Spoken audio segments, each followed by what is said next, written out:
Donc, on enchaîne avec un autre groupe de parasites. Cette fois-ci, des nématodes. Donc, des vers cylindriques. S'il vous plaît, silence. Oh, en noir, ça n'apparaît pas. Bon. Je vais changer de couleur par la suite pour les diapos, parce qu'il y a trop de lumière. Alors, on a les nématodes à transmission péros. En fait, notre cours est intitulé nématodes intestinaux. D'accord? Ces nématodes, donc on va trouver ceux qui sont à transmission péros et ceux qui sont à transmission transcutanée. D'accord? On commence par le premier groupe, les nématodes à transmission péros. En fait, il y en a 1, 2, 3, 4, 5. C'est la scaridiose, l'oxyurose, trichocéphalose, trichinellose et dracunculose. D'accord? Alors, les deux dernières, qui sont la trichinellose et la dracunculose, c'est vrai, elles sont à transmission, donc c'est des parasitoses, nématodoses à transmission péros, mais la localisation n'est pas intestinale. Donc, on va pas les faire dans ce cours, d'accord? Ils seront pas inclus, parce que pour les 3 premiers, c'est des nématodes intestinaux à transmission péros. Les 2 derniers, donc, ils sont pas intestinaux, on va pas les faire. Ok, on va se contenter des 3 premiers. Alors, vous avez déjà vu des généralités sur les nématodes, ok? Donc, ce sont des vers ronds, cylindriques, c'est-à-dire qu'ils ont un diamètre antéro-postérieur considérable. On peut le considérer contrairement aux platelmintes, d'accord? Nématelmintes, ils ont un diamètre antéro-postérieur. Ils sont toujours à sexe séparé, avec un dimorphisme sexuel, c'est-à-dire une femelle plus longue qu'un mâle, d'accord? En plus, ce qui les caractérise, c'est que ils sont dotés d'un appareil digestif complet, d'accord? Ce qui les caractérise, c'est cet appareil digestif, une bouche, un œsophage, un cécum, c'est l'équivalent du côlon entre parenthèses, et il se termine par un anus. Donc, les nématodes ont un appareil digestif très développé, d'accord? Donc ici, c'est le schéma général d'un adulte mâle et femelle. Nous, on va décrire chaque genre ou chaque parasite seul. Alors, le premier, il s'appelle Enterobius vermicularis, ou encore nom commun oxyure, et la parasitose, c'est oxyurose. Ok? Cette oxyure, c'est quoi? Donc, c'est un nématode, un ver rond. On a un adulte femelle, un adulte mâle. Alors, là, c'est la vue macroscopique de ces vers. Ce sont de petits vers blancs, filiformes, comme un petit fil blanc. D'accord? Quand ils sont vivants, bien sûr, ils sont mobiles. Une fois morts, ils perdent la mobilité.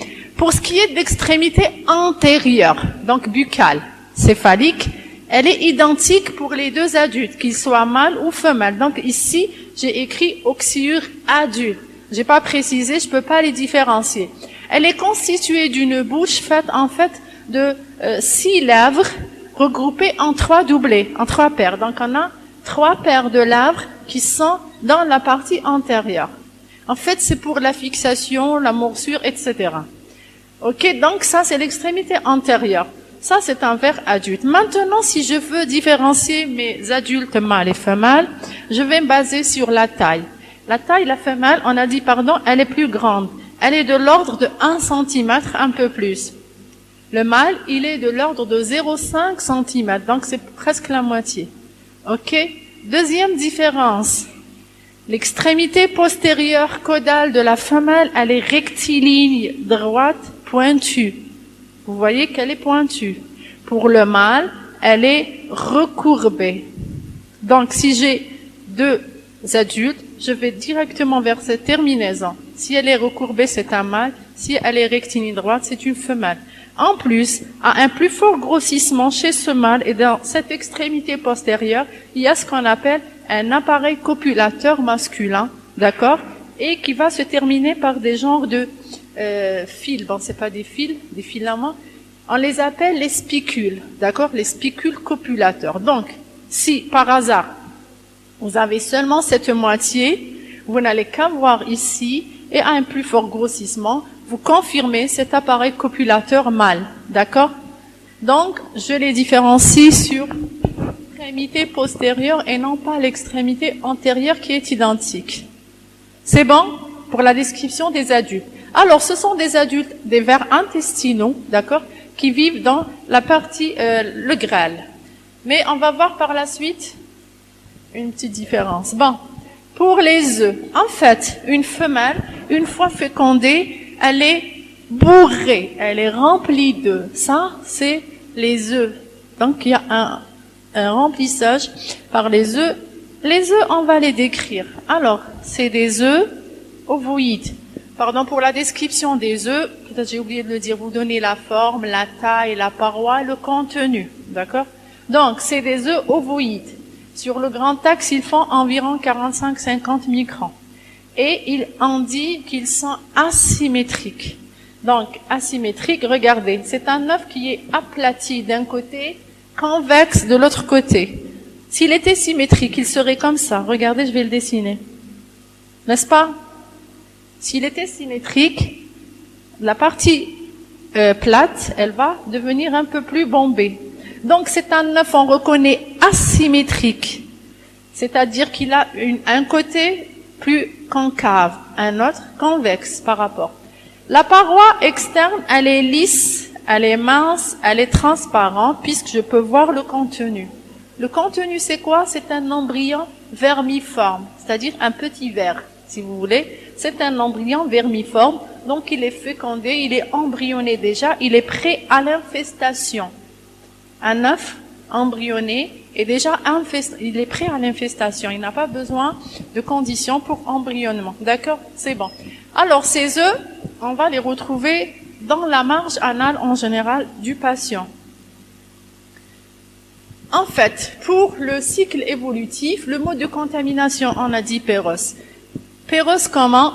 C'est tout ce qui est lié à une mauvaise hygiène des mains et de l'alimentation. D'accord? Donc, c'est les aliments et les mains souillées. Sinon, un autre moyen très très important, c'est l'auto-infestation, justement par les mains souillées. L'auto-infestation à partir de ces œufs embryonnés. En fait, on a ingéré cet œuf embryonné. Qu'est-ce qui se passe? Il échappe au suc digestif, d'accord? Par la suite, on a donc la libération de ce petit ver qui devient une larve. La larve, elle va donc se fixer ici. En général, les adultes, ils habitent ici, dans la dernière partie du grain. Donc, c'est la partie sécom ou appendice, d'accord? En général, donc, ils sont ici. Alors, qu'est-ce qui se passe? Il y a libération des larves, puis transformation en adulte mâle-femelle, fécondation. OK. Le mâle, il reste in situ. Par la suite, il va mourir après un certain temps. La femelle, elle va migrer toute seule dans le gros côlon, donc dans le gros intestin, pour sortir toute seule.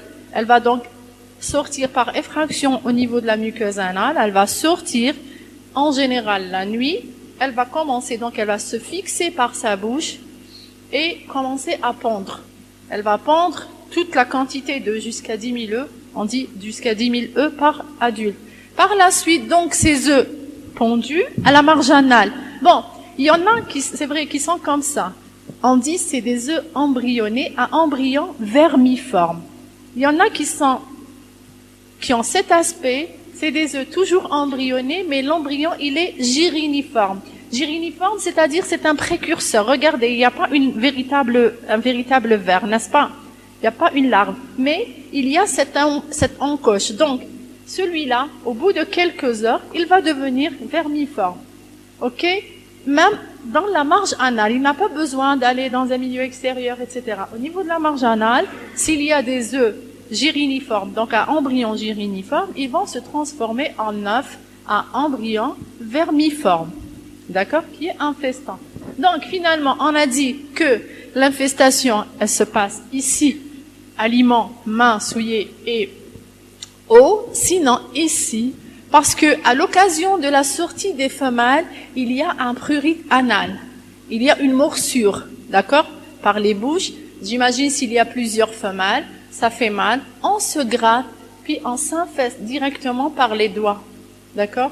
Les œufs se cachent sous les ongles, donc dans les terminaisons des doigts. Si on se lave pas bien les mains, on va directement avaler l'œuf embryonné infestant. D'accord? Donc finalement, c'est une parasitose, on dit, elle est pérennisante, donc elle dure dans le temps. Pourquoi? Parce qu'il y a ces auto-infestations. Ok? Alors, pour le cycle évolutif, donc il va durer environ 21 jours, c'est-à-dire depuis l'ingestion ou bien depuis l'infestation aura jusqu'à l'apparition des œufs, on a environ 3 semaines. D'accord? Ça peut être un peu plus ou un peu moins. Alors, finalement, c'est une parasitose qui est très fréquente, beaucoup plus chez les enfants. Elle existe chez les adultes, c'est vrai, mais elle est fréquente chez les enfants parce qu'ils se grattent, ils ont une mauvaise hygiène des mains, etc. Et c'est ce qui fait qu'il y a des épidémies dans les familles, mais aussi dans les crèches, rarement dans les écoles. Ok? Alors, le diagnostic clinique, c'est ce prurit anal. L'enfant, il se réveille la nuit, il est dérangé, il est agité, il crie, il a ce grattage, donc ce prurit anal, et ça peut être associé à des douleurs abdominales, du trouble de transit, diarrhée, constipation. L'essentiel, il faut chercher le prurit anal, d'accord? Pour ce qui est de l'appétit, ça peut être une anorexie contre une boulimie. Donc, ce qui est typique, c'est le prurit. En fait, ce prurit, s'il est chez une fillette, il peut s'associer d'un prurit vulvaire. Pourquoi? Parce que les femelles passent rapidement et facilement vers le tractus génital et elles vont provoquer un prurit vulvaire. Ah, d'accord.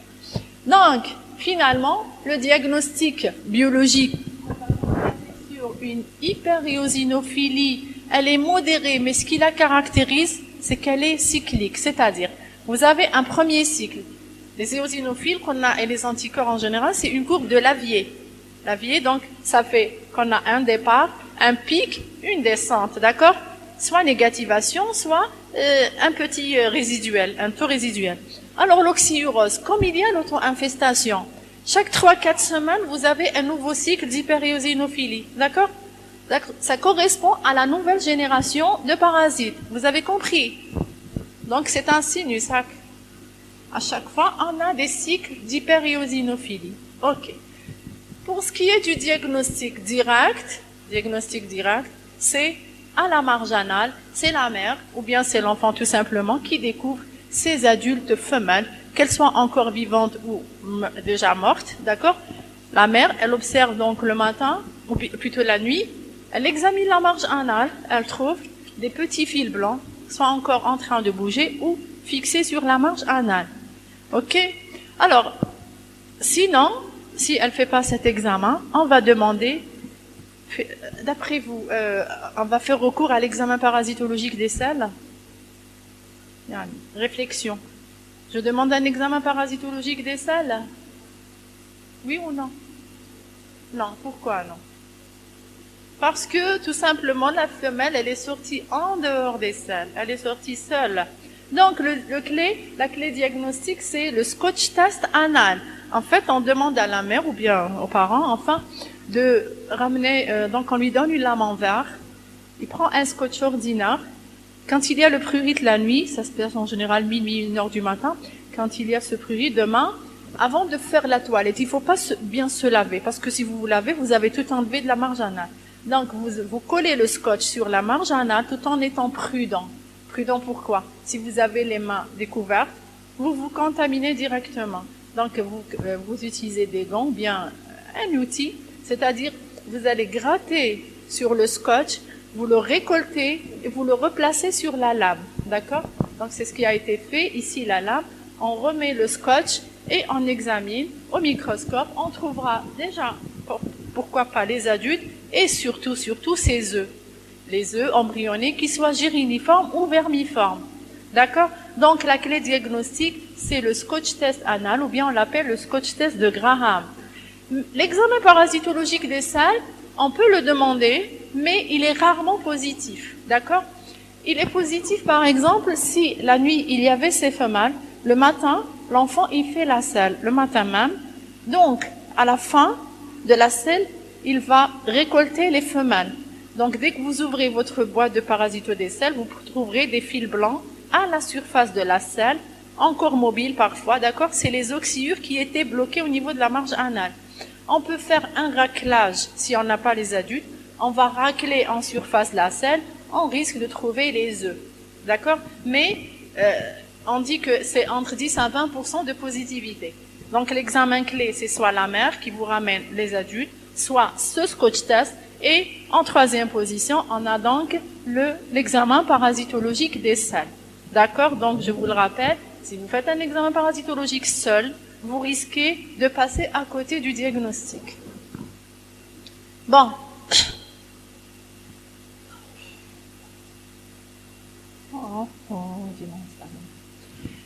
Alors, pour ce qui est du traitement, le traitement, c'est un traitement simple à base d'anti-helminthiques, seulement une parenthèse. Pour les anti-helminthiques, il y en a qui agissent sur les nématodes seuls, il y en a qui agissent sur les helminthes, les plaques helminthes seules, et il y a des molécules qui agissent sur les deux, d'accord? Donc, dans votre prescription, il faut être sûr, vous traitez par quoi et quoi, d'accord? Qu'est-ce que vous avez comme parasite pour pouvoir prescrire le médicament adapté. Entre parenthèses, le fluvermal, c'est ce qui est utilisé, c'est vrai, il agit sur les nématodes, mais pas sur les cestodes. Ok?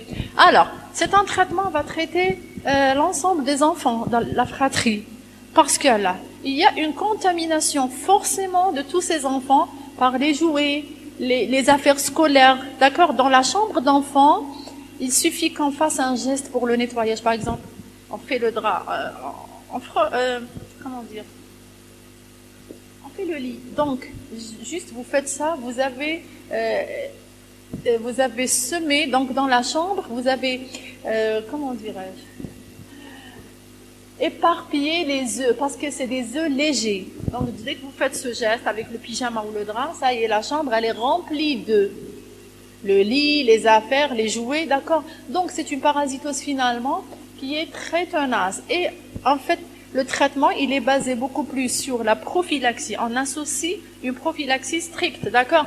Donc, on traite l'ensemble des enfants, même les parents, parce que les sujets adultes, en général, même s'ils sont porteurs, ils sont pas dérangés, comme les enfants, d'accord? Vous trouverez peut-être que la mère, elle est infestée, ou le père. Donc, vous n'avez qu'à demander des scotch tests, anneaux, etc. Vous faites votre enquête. Aussi, si c'est un enfant qui va à la crèche, on peut déjà faire l'enquête au niveau de la crèche, etc. D'accord? Donc, c'est très important. On ne traite pas seulement le malade. C'est une épidémie. Il y a une épidémie quelque part. OK? Traitement. On fait un traitement unique, le J1, puis on va renouveler J15, mais souvent J21. Pourquoi? Pour éviter, donc pour tuer tout ce qui est auto-infestation. D'accord? Donc j'ai traité à J1, mais il se peut que mon enfant s'est réinfesté à ce moment, donc je vais traiter une deuxième cure. Parfois, quand la parasitose elle est persistante, je vais traiter chaque 15 jours pendant 2-3 mois. D'accord? Pour stériliser cet enfant. Alors, pour la prophylaxie, elle est très importante, se couper les ongles ras. Donc les enfants doivent avoir des ongles très courts, d'accord, avec une bonne hygiène des mains, avant les repas, après les toilettes, etc. Et surtout, pour les fillettes, il faut porter des pyjamas justement pour éviter ce prurit vulvaire et le passage vers l'appareil génital. Et le nettoyage strict des chambres d'enfants, de leurs affaires, de leur linge, etc. D'accord? Donc c'est astreignant. Les mamans, quand ils apprennent que leur enfant il a une oxyurose, vraiment, elles sont très dérangées. Parce que le traitement, il peut être efficace, mais c'est le problème de la réinfestation. OK? Donc, ça c'était quoi? C'était l'oxyurose, l'enterobius vermicularis. Un deuxième nématode intestinal à transmission péreuse, le trichocéphale, nom scientifique Trichuris trichura, et la parasitose, c'est la trichocéphalose. Alors, ce trichocéphale, on a un couple d'adultes. Là, la taille, elle va augmenter, donc on était à 1 cm, on va passer jusqu'à 4 cm et demi pour la femelle, 2,5, 3 pour le mâle. L'essentiel, il y a toujours une faveur, donc une longueur pour la femelle. Pour ce qui est, pourquoi on l'appelle trichocéphale? Tricot, c'est comme un fil tricoté. Céphale, c'est la partie donc céphalique. En fait, c'est ça la partie céphalique du parasite. Elle est grêle, elle est fine comme un fil. Puis, dans la partie postérieure, il y a un élargissement donc de ce diamètre, d'accord? il était très petit, le diamètre, il va grandir dans cette dernière partie. C'est pour ça qu'on l'appelle trichocéphale. Bon, ça c'est une femelle. La partie postérieure, elle est droite. Bon, elle n'est pas rectiligne comme ça de l'oxyure, mais elle est droite. Pour le mâle, il est vraiment recourbé en hélice, d'accord? La terminaison donc postérieure, elle est vraiment enroulée. Et si vous faites un plus fort grossissement, vous trouverez l'appareil copulateur donc masculin. Ok? C'est bon. Ça, c'est les adultes. Ils sont de couleur blanc rosé, parfois rosé. Les œufs. Les œufs sont des œufs. Donc, c'est de beaux œufs que j'aime bien voir. Ils ont une forme en citron. C'est leur couleur spontanée, d'accord? Cet œuf, il a une paroi externe épaisse brunâtre, d'accord? Elle est externe, épaisse, brunâtre. Une paroi interne qui est plus mince, d'accord? Et on a ces deux extrémités. Au niveau des deux pôles, il y a ces deux épaississements que j'appelle les pôles muqueux ou bien les bouchons muqueux, d'accord? Donc, on le reconnaît par sa forme, sa couleur, ses bouchons muqueux, d'accord? La taille, c'est à peu près comme l'oxyure, un peu plus grand. Ok, donc on est dans les petites tailles, c'est pas par rapport au schistosome, etc. Alors, pardon, j'ai oublié, c'est un œuf fécondé non embryonné. On n'a pas vu un embryon. Je peux revenir? Je reviens. Voilà. Maintenant, est-ce que vous voyez une petite larve, un ver, hein? Non. Donc, il y a une masse, c'est vrai, elle est bien visible. Donc, on dit que c'est un œuf fécondé. Fécondé, donc un œuf fécondé peut s'embryonner. Un œuf non fécondé ne s'embryonne jamais. D'accord? Il est fécondé, donc il est prêt à l'embryonnement. Alors, si je dis qu'il n'est pas embryonné, il n'est pas infestant. Je peux prendre 1 kilo d'œufs et ça va pas m'infester. D'accord? Ils sont pas infestants directement. En fait, pour le cycle évolutif, donc, la voie orale, c'est vrai, péros, alimentation, eau souillée, etc., mais c'est des œufs embryonnés. Il y a le petit ver à l'intérieur, d'accord? L'œuf doit être embryonné. Bon, j'ai ingéré l'œuf, la paroi se lise, les larves se libèrent, d'accord? Elles sont dans le grêle et elles vont donner par la suite des adultes mâles-femelles. Accouplement, fécondation, la femelle commence à pondre in situ, donc les œufs vont être emportés avec les matières fécales pour être éliminés dans le milieu extérieur sous forme d'œufs en citron, fécondés, non embryonnés. Alors, l'embryonnement, il doit se faire dans le milieu extérieur, il va dépendre bien sûr des conditions externes. C'est pour ça la parasitose, on ne va pas la trouver dans les pays trop froids, dans les pays trop chauds, trop secs. Donc, il nécessite une humidité, une oxygénation, une chaleur, etc. D'accord? Les bonnes conditions. Alors, l'embryonnement se fait dans ces conditions favorables et on aura finalement un œuf embryonné contenant un petit ver à l'intérieur. Le cycle est fermé. Le cycle, il va durer environ, c'est-à-dire le cycle, je veux dire l'infestation jusqu'à l'apparition des œufs, c'est environ 1 mois. D'accord? Bon, quand on dit 1 mois, c'est pas strict, hein, mais la moyenne. C'est bon pour le cycle évolutif, donc c'est un cycle monoxane. Il n'y a pas d'hôte intermédiaire. On a un seul hôte. Bon, pour la trichocéphalose, regardez, c'est aussi une parasitose de l'enfant beaucoup plus. Elle est souvent asymptomatique. Aucun symptôme. C'est au cours des années, elle va durer, on n'a pas traité, qu'apparaissent les symptômes. Sinon, si l'enfant a une charge parasitaire très élevée, très importante, vraiment une forte infestation. Alors, qu'est-ce qui se passe? Justement, dans les fortes infestations, surtout chez les nourrissons, on a ce qu'on appelle des selles en grande quantité.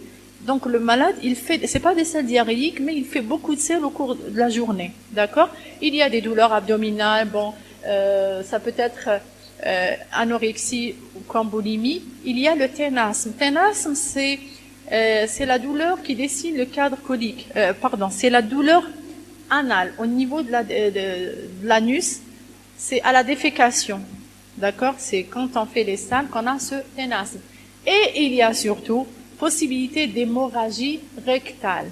Donc, en plus du tableau digestif bénin, on peut trouver des hémorragies rectales et possibilité d'un prolapsus rectal. Qu'est-ce que ça veut dire prolapsus? C'est un organe qui sort de son milieu, c'est-à-dire vous avez la muqueuse rectale, vous examinez la marge anale de l'enfant, vous trouvez que la muqueuse rectale, elle est sortie par l'anus, d'accord? En quelque sorte, il est tombé. C'est le prolapsus rectal. Bon, les complications, c'est les appendicites, c'est parfois les occlusions, c'est-à-dire, les complications, elles dépendent en général du nombre de parasites. Vous avez une grande charge, ça peut aller jusqu'à l'occlusion, d'accord?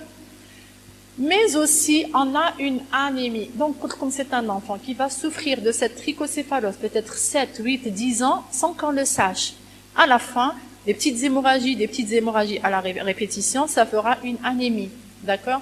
Donc, on a l'anémie qui est due à la carence en fer si la charge parasitaire est très élevée. Bon, le diagnostic biologique, il va se baser sur quoi? Sur diagnostic de la trichocéphalose. Au laboratoire, qu'est-ce que je vais demander? Quoi? Examen parasitologique des selles. Le parasite, il est éliminé dans les selles. Donc, on va le chercher dans les selles. Alors, c'est des œufs. On va retrouver nos œufs qu'on a décrits, 50 microns sur à peu près 25, non embryonnés mais fécondés. Et on va essayer de réaliser une numération des œufs. D'accord? Il est important, quand on est devant une parasite, une helminthiase, de numéroter pour voir la charge parasitaire et pour voir ultérieurement la réponse au traitement. C'est la technique de Cato que j'ai décrit hier, le gabarit, etc. D'accord? Bon, pour le traitement, c'est la même chose, seulement on traite une seule fois. Donc en général, c'est le flux vermal, enfin avec les variétés. On traite, c'est pas un seul jour, en général un traitement de 3 jours, mais c'est une seule cure, parce qu'il n'y a pas justement cette réinfestation pour aller refaire à 21 jours, etc. Ok? Donc ça, c'était la trichocéphalose. On passe à un troisième parasite intestinal, l'Ascaris lumbricoides, la maladie ascaridiose ou ascaridiase. Alors, qu'est-ce que c'est ascaridiase? Ici, la description donc des adultes, ce sont des parasites de grande taille quand même, 15 à 20 cm. Donc, la femelle, elle peut aller jusqu'à 20 et dépasser, le mâle 15 à 17 cm, donc quand même on a augmenté de taille. C'est des parasites blancs rosés et si vous avez un plus fort grossissement, vous voyez qu'ils ont une cuticule externe. En fait, entre parenthèses, tous les nématodes, ils ont une paroi externe, une cuticule. Normalement, vous avez déjà vu dans le cours d'introduction sur les helminthes. Tous les nématodes possèdent une cuticule, c'est-à-dire une paroi externe pour les protéger, pour leur donner la morphologie, d'accord? Alors, cette cuticule, dans le cas des ascaris, elle est striée, elle est spiralée. On a l'impression que c'est des spires. Regardez, ça ressemble, quand il pleut, la pluie. Il y a des petits vers qui sortent de la terre. Vous avez déjà vu les petits vers rosâtres. Ils sont striés et transversalement. Vous avez déjà vu ça. C'est des ascaris. Mais donc, c'est des ascaris de la terre. Notre ascaris, il s'appelle lumbricoides. Donc, ça ressemble, c'est juste pour vous donner un aperçu sur l'aspect des vers. D'accord? Donc, c'est des ascaris libres de la terre. Nous, c'est un ascaris, bien sûr, une espèce strictement humaine. C'est le lumbricoides. Ici, c'est un côlon, donc un tube qui est bourré. Il y avait une occlusion, une perforation et une péritonite. Et à la surprise, on a des centaines de parasites qui sont là. D'accord? Ils ont vraiment obstrué le côlon. Pourquoi? Parce que quand même, ils sont de grande taille. Bon, pour différencier mâle et femelle, on a toujours dit droit pour la femelle, légèrement recourbé pour le mâle, et à un plus fort grossissement, vous avez l'appareil copulateur mâle. Ok? C'est bon? Donc, on se base toujours sur l'extrémité caudale. Bon, pour les œufs. Les œufs d'ascaris sont les œufs les plus difficiles à reconnaître en parasitologie. Pourquoi? Parce qu'ils ont des formes atypiques et parce qu'ils ressemblent beaucoup aux débris alimentaires, aux résidus alimentaires. D'accord? Alors, c'est des œufs. C'est un œuf arrondi, parfois ovoïde. Donc ça, c'est un œuf typique. Arrondi, parfois ovoïde. il a une paroi interne lisse, une paroi externe, regardez, elle est foncée et elle est mamelonnée, comme un festin, d'accord? La paroi externe, vous voyez qu'elle présente des mamelons. On dit que c'est une paroi mamelonnée et elle est de couleur brune, comme vous la voyez. À l'intérieur, il y a une masse bien individualisée, donc c'est un œuf fécondé, non embryonné, mais fécondé. Alors, là, on a un œuf qu'on appelle anormal. Pourquoi anormal? Bon, il y a la paroi interne, il y a la cellule interne, donc elle est fécondée, mais il lui manque quoi? La paroi externe mamelonnée. Mais c'est un œuf d'Ascaris, d'accord? Donc c'est un œuf qui peut continuer le cycle malgré il a perdu sa paroi externe mamelonnée. C'est un œuf anormal, mais fécondé. Celui-là, c'est un œuf qui a la paroi festonnée, qui a un aspect un peu particulier, très allongé, très ovoïde, et en plus, l'intérieur, il n'y a pas une masse bien précise, c'est des granulations, n'importe comment. Donc c'est un œuf non fécondé. Heureusement, cet œuf ne peut pas continuer le cycle. Donc, on aurait bien aimé que tous les œufs soient non fécondés. Une parenthèse. D'accord? Donc ça, pour vous dire qu'il est très difficile de trancher quand on voit un œuf d'Ascaris. Il doit être typique, avec les deux parois et la cellule à l'intérieur. Là, c'est un œuf qui s'est embryonné. Attention, il s'est embryonné dans le milieu extérieur. On a juste rajouté la photo. Il est embryonné dans le milieu extérieur. L'embryonnement ne se fait pas in situ, dans l'intestin, d'accord? Pour vous dire que la cellule, elle a donné ce petit ver à l'intérieur, cette petite larve. D'accord? Donc, il y a une larve à l'intérieur. Celui-là, il est prêt à l'infestation. D'accord? L'œuf non fécondé, on dit c'est un œuf infertile. On peut l'appeler infertile. Donc, il ne peut pas être à l'origine d'un nouveau parasite. Alors, ce qui est du cycle évolutif, on est infesté, féroce, aux aliments émensales, par l'œuf. Bon, ici, on a dessiné un œuf typique embryonné. Embryonné doit contenir cette larve. Bon, une fois dans le tube digestif, ici, qu'est-ce qui se passe? Il y a la libération des larves. Ok. Les larves, elles ne veulent pas rester ici. Non. Elles doivent quitter l'intestin. Elles vont dans la circulation sanguine. Elles doivent faire un long voyage pour aboutir ou pour subir des mues. Les mues. On a dit que les nématodes, ils évoluent dans le cycle évolutif par des mues. Voilà, c'était dans le cours d'introduction. Il y a l'œuf, puis les larves. Peut-être la larve primaire, secondaire, tertiaire, d'accord? Jusqu'à avoir les adultes. Donc, cette mue, en fait, elle doit se faire dans le poumon, d'accord? Donc, il y a un passage jusqu'à ce qu'ils atteignent l'arbre... comment j'appelle? Je suis très fatiguée. Bon, ils atteignent l'arbre, plutôt la circulation sanguine pulmonaire, d'accord?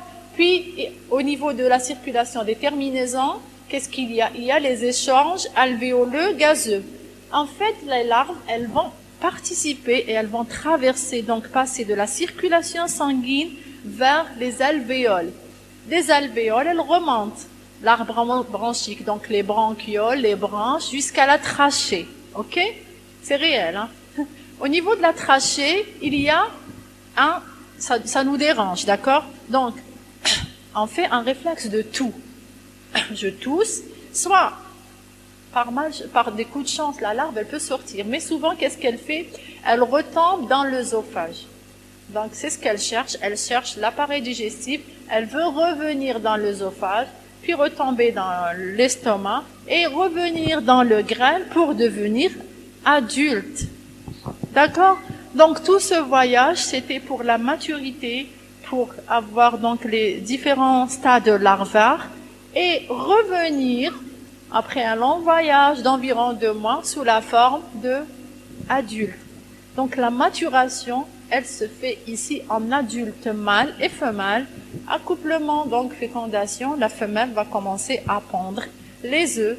différents aspects qui seront éliminés dans les selles. L'œuf fécondé non embryonné va poursuivre son cycle donc dans les bonnes conditions, d'accord, jusqu'à ce qu'il donne l'œuf embryonné. Cet œuf non fécondé infertile ne va pas poursuivre le cycle, d'accord. C'est bon, donc il y a un passage obligatoire dans la circulation sanguine jusqu'au poumon pour aller dans l'arbre bronchique et retomber dans le tube digestif. C'est la particularité de l'ascaris.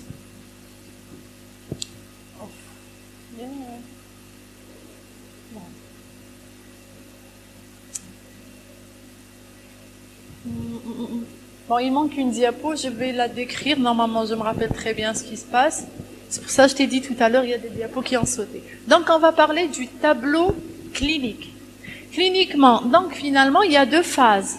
Il y a la phase de migration et la phase endocavitaire, ou bien ce qu'on appelle la phase intestinale, d'accord?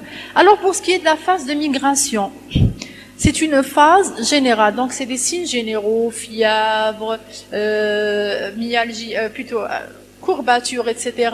Mais c'est surtout des signes pulmonaires. On cherche les signes pulmonaires. Ça ressemble un petit peu à un tableau asthmatiforme. En fait, c'est des toux avec des expectorations claires, donc il n'y a pas d'hémorragie dans l'expectoration. Et c'est ce qu'on appelle donc un syndrome de Loeffler. Un syndrome, c'est un ensemble de signes. Un syndrome, c'est un ensemble de signes qu'on peut retrouver dans différentes pathologies. Donc ce syndrome de Loeffler, on le retrouve dans l'ascaridiase, mais on le retrouve dans de nombreuses autres pathologies, essentiellement pulmonaires. Alors il associe justement ce tableau, ces signes cliniques qui sont la toux, etc. Il associe une hyperéosinophilie et il associe des images radiologiques. Donc sur les radios, les clichés de thorax, vous trouverez une infiltration pulmonaire bilatérale. Seulement, c'est une infiltration qu'on appelle labile. Pourquoi labile? En fait, à J1, il y a l'examen radiologique, il est positif. Après quelques jours, il y a diminution puis disparition des images. Pourquoi? Parce que la larve, c'est bon, elle a quitté ce poumon, donc il n'y a plus d'images. D'accord? C'est pour ça on dit labile. Labile, c'est-à-dire de courte durée. Les images disparaissent spontanément, sans même traitement. Pourquoi? Les larves, elles ont fait donc le passage et elles ont quitté pour aller regagner le tube digestif. D'accord? Donc c'est un syndrome radiologique, clinique et biologique par l'hyperéosinophilie. Il n'est pas typique, mais il est retrouvé dans l'ascaridiose.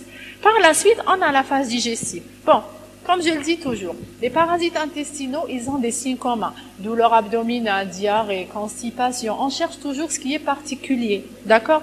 Là, les particularités, ça peut être seulement des urticars, donc des signes cutanés, parfois des signes neurologiques, surtout chez l'enfant. Parce que ce parasite, il a des produits de sécrétion-excrétion qui agissent donc sur le système nerveux en quelque sorte. Et donc, une remarque, est-ce qu'on a déjà parlé de fièvre dans nos helminthiases intestinales? Est-ce qu'on a parlé de fièvre? Soit cestodes intestinaux, nématodes? Non. Donc en général, les parasitoses n'associent pas dans leur tableau clinique une fièvre. Il y a un seul pratiquement, c'est la trichine qu'on va pas voir. C'est la trichinose où il y a une forte fièvre à 40 degrés. Donc, rappelez-vous que les parasitoses intestinales ne sont pas fébriles. Vous avez peut-être un fébricule, d'accord? Des petits frissons, mais c'est pas la véritable fièvre bactérienne. Donc, c'était ça. Alors, pour le diagnostic biologique, on va se baser sur cette hyperéosinophilie au début, sur également la radiologie, etc. C'est à part. On va rechercher donc nos parasites à partir de la phase d'état, de la phase digestive. On va les retrouver où? À l'examen parasitologique des selles, d'accord? On va retrouver les œufs qu'on a décrits, les différents aspects. Il faut être prudent et être sûr que c'est le parasite. Bon, parfois le diagnostic, c'est le malade lui-même qui le fait. Tout simplement, il risque de rejeter les adultes, soit par la bouche, soit par l'anus. Donc, il s'alarme, il tousse, il y a quelque chose, il va le ramener et vous identifiez vos adultes. qu'il soit adulte mâle ou femelle, parfois des stades larvaires, il n'y a pas de souci. Sinon, il peut les éliminer c'est-à-dire en dehors des selles ou avec les selles. Donc les adultes sont parfois rejetés par rapport aux trichines, etc. Non, ici les adultes d'Ascaris peuvent être rejetés, soit par voie orale ou bien par voie anale. Ok, c'est bon? Pour le traitement anti-helminthique, donc qui va agir sur les nématodes, la prophylaxie. Alors pour la prophylaxie de ces 3 parasitoses, c'est tout ce qui est lié au péril fécal. Donc la bonne hygiène des mains, la construction de la latrines, ne pas utiliser les engrais humains. Pour l'oxyure, on rajoute donc la prophylaxie particulière, d'accord? Donc finalement, ces 3 parasites ont le même mode de transmission. Donc presque les mêmes mesures prophylactiques avec des particularités pour l'oxyure, le premier parasite qu'on a vu au début. C'est bon? C'est bon pour nos parasites intestinaux à transmission péros? On passe au deuxième groupe, nématodes intestinaux à transmission transcutanée. Donc c'est à travers la peau.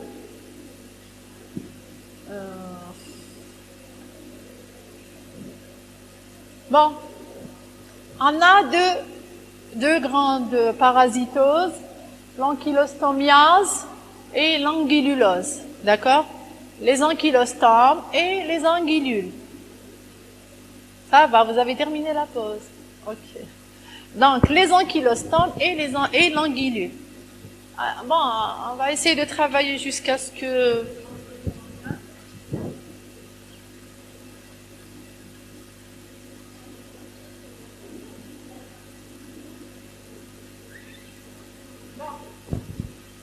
Alors, ce sont des nématodes intestinaux. Ok. Ils sont hématophages. D'accord? Les ankylostomes et les anguillules sont hématophages. Ils sont à sexes séparés. Bon, de couleur plutôt de couleur rosâtre. On va commencer par les ankylostomes. Il y a la durée de vie. En fait, il y a deux ankylostomes différents, carrément en genre et en espace. Il y a celui-là, Ancylostoma duodenale, et le deuxième, il s'appelle Necator americanus. Donc, on a 2 ankylostomes. Si j'arrive à les reconnaître morphologiquement, je vais les nommer. Ancylostoma duodenale, Necator americanus. Si je les identifie pas, je peux dire il s'agit d'un ankylostome, tout simplement. D'accord? Donc, la durée de vie, elle est de 4 à 5 ans pour l'ancylostoma et elle est plus longue, jusqu'à 15 ans pour le Necator americanus. La taille, elle est d'environ de 1,5 cm, avec toujours une taille plus importante pour la femelle. La localisation, duodénum, jéjunum. D'accord? Donc, c'est la première partie du grêle. D'ailleurs, l'autre, il s'appelle Ancylostoma duodenale. Donc, c'est dans le grêle. Alors, ces 2 parasites, on va les reconnaître. Les 2 ankylostomes, ils sont différents. D'accord? Celui-là, Ancylostoma duodenale, c'est le seul qui existe en Algérie. Donc, on n'a pas le Necator americanus. L'ancylostoma duodenale, on le reconnaît par son extrémité antérieure qui est constituée, donc la bouche. On va trouver 2 crochets, 2 paires plutôt, 1, 2, 3, 4. 2 paires de crochets latéraux, d'accord? C'est des crochets latéraux recourbés en hameçon. Pour l'ancylostoma duodenale, non, on a, bon, sur mon micro c'est visible, j'espère que vous allez le voir, ici c'est trop sombre. On a donc 2 lames chitineuses, il y a 2 lames sur les côtés et une dent centrale proéminente, d'accord? Pourquoi on décrit ces extrémités antérieures? Parce que il y a des pays où il y a les 2 parasites. Donc ils doivent trancher, c'est le point de vue épidémiologique déjà, c'est important de savoir est-ce qu'on a les 2 ankylostomes, est-ce qu'on a un seul, etc. D'accord? Donc celui-là, dans sa partie buccale, il va présenter 2 lames chitineuses et une dent centrale proéminente. D'accord? Ça, c'est pour la différence donc dans l'extrémité antérieure. Maintenant, c'est un adulte, extrémité antérieure, on l'a dit. Adulte, qu'il soit mâle ou femelle, elle est identique.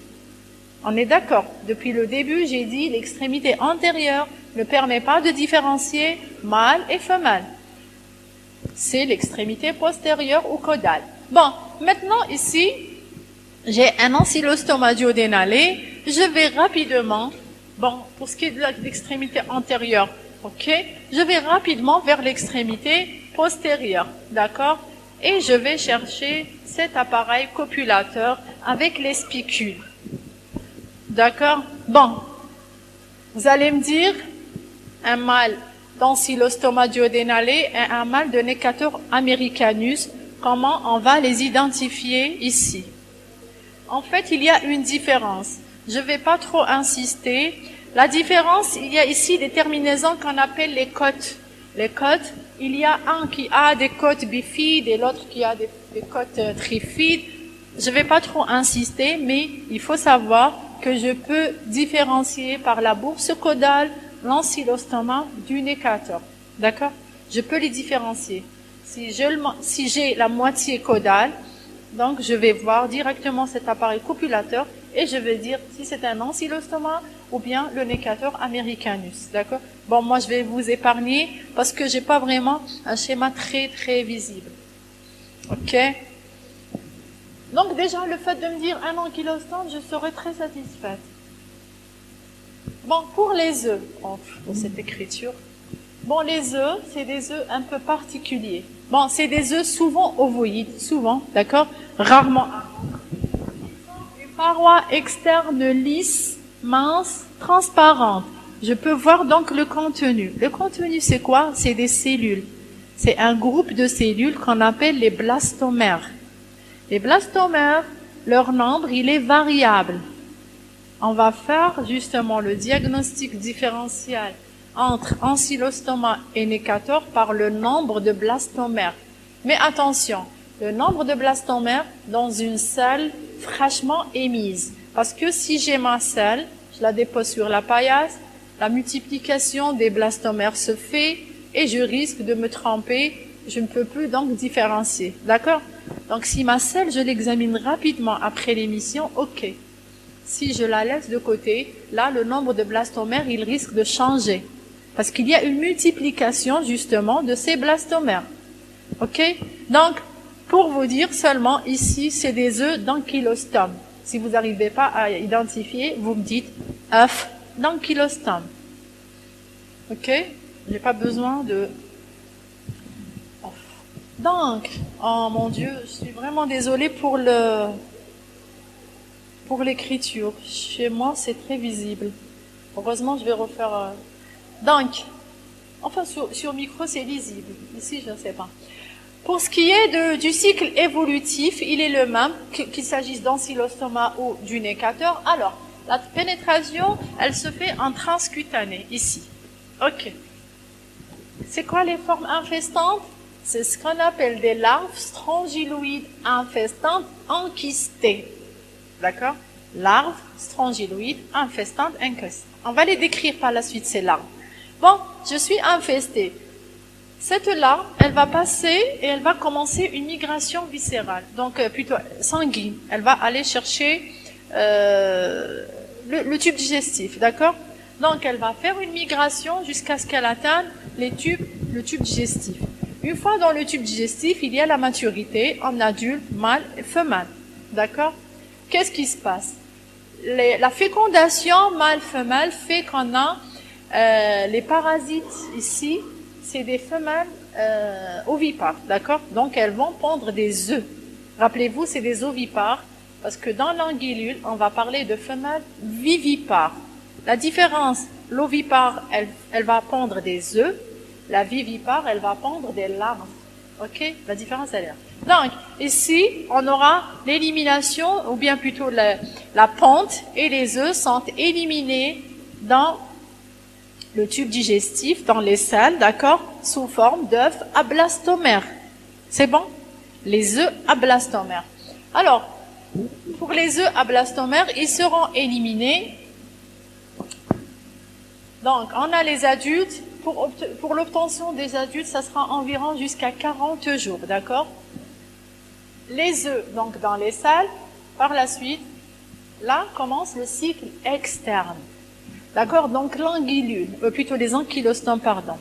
il y a une partie du cycle chez l'homme et une partie du cycle, dans le milieu extérieur qui est très importante. Pourquoi? Il faut beaucoup d'humidité. Donc en général, l'évolution, elle se fait dans les terres boueuses, la boue, d'accord? Et c'est pour ça, les gens exposés à cette parasitose, c'est les travailleurs dans l'agriculture, d'accord? C'est les travailleurs dans les champs, parce qu'ils sont en contact avec une terre boueuse et la pénétration se fait facilement par les membres supérieurs ou inférieurs, d'accord? Donc, pour être infesté, lazim une terre boueuse ou bien humidifiée. On ne peut pas être infesté sur un sol où il n'y a rien, d'accord? Sec ou etc. Donc la condition, c'est l'humidité importante de ce sol. Donc on est infesté, qu'est-ce qui se passe? En fait, dans le sol humide, il y a la transformation en larves. Les œufs deviennent des larves. La première larve, on l'appelle la larve rhabditoïde. Elle est obtenue en général en 24 heures dans les bonnes conditions. Hein. J'insiste toujours. Les parasitoses ici, quand il y a un cycle externe, on insiste toujours sur les conditions climatiques externes. Mauvaises conditions égale coupure du cycle. Bon, les larves rhabditoïdes, on va les décrire par la suite. Elles vont se transformer en larves strongyloïdes. Également, au bout de 24 heures, 48 heures, la strongyloïde, elle doit encore subir une transformation au bout d'une semaine pour devenir larve strongyloïde infestante enquistée. Donc elle va se doter d'une gaine, elle va contenir une gaine qui la protège et on dit qu'elle est enquistée. Donc finalement, les stades ici, c'est la mue dont on a parlé. On a depuis l'œuf des mues en stade larvaire successifs, d'accord, jusqu'à donc à avoir la forme infestante. Donc ces larves, on va les décrire.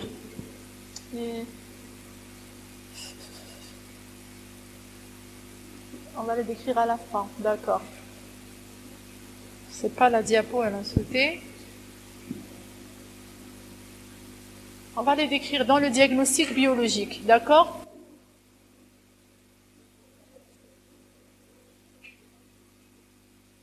Bon.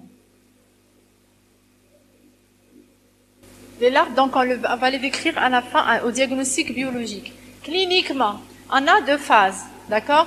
La phase de migration larvaire et la phase qu'on appelle endocavitaire ou intestinale. La migration larvaire, donc, c'est les signes cutanés, les signes généraux qui sont dominés par les signes pulmonaires. Donc, quand vous avez un parasite qui passe dans la circulation, qui passe de comment, il faut s'attendre qu'il y ait un tableau pulmonaire passager, d'accord? C'est pas une pneumopathie qui va durer, etc. Donc, il faut chercher toujours pourquoi ces signes. Parce que le patient, on va pas le voir à ce stade. En général, on le voit soit à l'embauche, un examen, soit après dans la phase digestive, soit dans les complications. D'accord? C'est pour ça qu'on essaie à chaque fois de poser les questions. Un bon interrogatoire oriente le bon médecin. D'accord? Vous posez toujours les questions sur ce qui est antérieur. Est-ce que vous avez fait des crachats blanchâtres, une petite... L'essentiel, vous cherchez ces signes cutanés et pulmonaires. D'accord? C'est le passage. Bon, une fois dans la cavité, il y a ce qu'on appelle un tableau de duodénite. Donc, la duodénite, c'est une inflammation. Ça ressemble un petit peu à la gastrite, entre parenthèses. C'est des douleurs donc périombilicales. Radiologiquement, à l'endoscopie, vous trouvez des lésions duodénales, d'accord? Et ce qui est caractéristique, c'est qu'il y a association avec une anémie. On a dit que c'est des parasites hématophages. Donc l'anémie, elle est la règle. Elle est hypochrome microcytaire. Donc association de signes duodénites avec anémie chez un agriculteur égale pour nos suspicions d'une ankylostomiase. D'accord? Alors, pour ce qui est de traitement, c'est des traitements donc antiparasitaires, mais il ne faut pas oublier bien sûr de traiter l'anémie si elle est importante, etc. La prophylaxie, on va la garder à la fin parce que c'est les mesures prophylactiques presque les mêmes pour l'anguillule et l'ankylostome. Ok? Pour Maintenant, comment faire le diagnostic biologique? C'est l'examen parasitologique des salles, à la recherche des œufs à blastomère. Ok. Et là, on doit faire des techniques de concentration. Bon, l'examen parasitologique, la règle, c'est de faire la concentration. Et devant les helminthiases, elle devient systématique, obligatoire. Concentration, quelle que soit la technique, mais il faut qu'elle soit adaptée aux œufs. Il y a des techniques adaptées à tous les parasites, il y a des techniques adaptées aux protozoaires et des techniques adaptées aux helminthes. D'accord? Donc il faut savoir quoi faire. La coproculture parasitaire. Coproculture, c'est une culture de la salle. Donc vous prenez des parcelles de salle, des petites parties, vous ensemencez dans une boîte de pétri sur du charbon. D'accord? Charbon. Et vous mettez un petit coton imbibé. Le coton, c'est l'humidité dont j'ai parlé. Le charbon, c'est comme le sol. Donc il y a donc le parasite, il peut facilement évoluer. Et vous laissez sur la paillasse. D'accord? Donc ça ne nécessite pas un grand matériel, juste le support et l'humidité. Et vous laissez. Pourquoi? Pour voir l'évolution. Normalement, je devrais voir l'apparition de quoi? Des larves rhabditoïdes, des larves strongyloïdes et des larves strongyloïdes enquistées. Donc à chaque fois, après 2 jours, 24-48 heures, je vais faire mon examen. Normalement, je trouverai les larves rhabditoïdes. C'est bon. Je laisse encore la culture. Après 24 heures, je trouverai les strongyloïdes. Je laisse une semaine, je trouve les strongyloïdes enquistés, infestants. D'accord? Donc c'est très important la coproculture. Elle vous permet de voir le parasite dans ses différents états. Seulement, il faut se rappeler la durée du cycle. Pourquoi je la donne? C'est pour la recherche. Si je suis infestée aujourd'hui, supposons j'ai des signes cutanés, etc., et je fais l'alarme, faites votre examen parasitologique demain. Non. Il faut attendre le cycle. Il faut attendre les 40 jours minimum pour que commence la pente ovulaire. Ok? Donc les œufs à ankylostome. Maintenant, justement, pour les œufs à ankylostome. Comment différencier le nécator de l'ancylostoma? Bon, la taille. Une très petite différence de taille. Ce qui nous importe, c'est le nombre de blastomères, le nombre de cellules. Alors, il est de 4 blastomères chez l'ancylostoma et de 8 chez le nécator. Ça, c'est sur une selle fraîchement émise. Parce que si vous laissez cet œuf à 4 blastomères sur la paillasse 2 heures, 3 heures de temps et vous faites votre examen, vous trouverez les œufs à 8 blastomères. Et vous n'avez pas le droit de dire c'est le nécator parce que vous avez reporté votre examen, vous l'avez pas fait à l'instant précis. Donc, finalement, vous avez le droit seulement de dire œuf d'ankylostome. Point. Vous ne pouvez pas préciser. D'accord? Ok. Et donc, finalement, si j'arrive pas à les différencier, qu'est-ce que je fais? Je fais ma coproculture. D'accord? Donc, si j'arrive pas à les différencier, je fais ma coproculture. Elle va me permettre de voir les larves que je vais différencier par la suite. Bon, je m'arrête parce que je vois que tout le monde a envie de dormir, bien que vous avez un autre cours assez important. Allez, on continue demain, Inch'Allah.